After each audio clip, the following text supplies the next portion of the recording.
m'appelle Barbara Haddad, je suis journaliste, animatrice, rédactrice spécialisée dans les sujets marketing, communication, data, digital et luxe.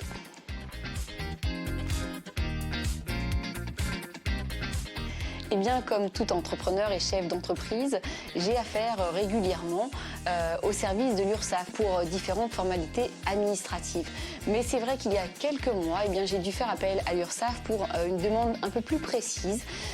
Peut-être qu'on n'a pas forcément envie d'en parler, mais c'est vrai que moi j'ai été très longtemps auto-entrepreneuse et mon activité grandissante, j'ai eu la chance de pouvoir passer bien chef d'entreprise avec une SARL unique, SARLU.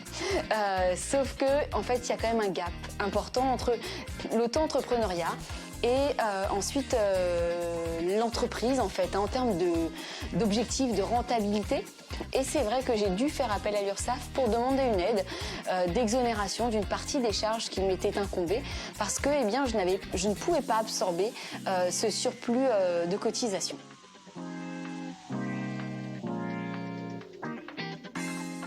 Et donc j'ai appelé les services de l'URSSAF et la démarche a été assez simple. On m'a recommandé d'aller sur mon espace pour faire une demande qui a été eh bien, acceptée. Ce qui a été vraiment pour moi un soulagement parce que sinon eh bien, je créais dès le début de mon activité, en tout cas en tant que chef d'entreprise en SARL unique, une dette en fait qui aurait été difficile à éponger par la suite.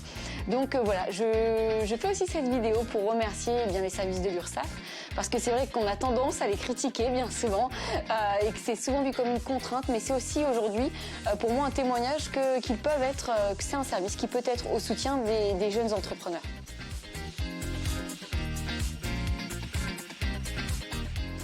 Et donc, bien, mon conseil, eh bien, c'est de ne pas hésiter à appeler, en fait, justement, de prendre son téléphone et d'appeler, parce qu'on est souvent bien aiguillé, que ce soit sur les différents types d'aides qui sont accessibles, ou justement les démarches qu'il faut faire.